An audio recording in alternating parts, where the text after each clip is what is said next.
અમારી સમ્રાટ સમાચાર ચેનલ સબસ્ક્રાઇબ કરો, લાઈક કરો, કોમેન્ટ કરો અને જોતા રહો પળે પળના દરેક પ્રકારના સમાચારો।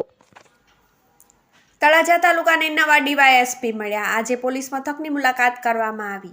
અમદાવાદ સિટી કંટ્રોલ રૂમમાં પીઆઈ તરીકે ફરજ બજાવતા એમબી નકુમને તળાજાના ડીવાયએસપી તરીકે મુકાયા છે। વિગતો સાથે વાત કરીએ તો ભાવનગર જિલ્લાના તળાજા તાલુકાના 120 જેટલા ગામો છે અને 4 પોલીસ મથક આવેલા છે। આ 4 પોલીસ સ્ટેશનમાં મહુવા અને ઘોઘા તાલુકાના પણ અમુક ગામોનો સમાવેશ થાય છે, જેથી છેલ્લા ઘણા સમયથી લોકો ડીવાયએસપી કચેરીની રાહ જોઈ રહ્યા હતા। ત્યારે હવે નવા ડીવાયએસપી મળ્યા છે। અમદાવાદ સિટી કંટ્રોલ રૂમમાં પીઆઈ તરીકે ફરજ બજાવતા એમબી નકુમને તળાજાના ડીવાયએસપી તરીકે મુકાયા છે, જેને લોકો આવકારી રહ્યા છે, જેઓએ આજે તળાજા પોલીસ મથકની મુલાકાત લીધી હતી।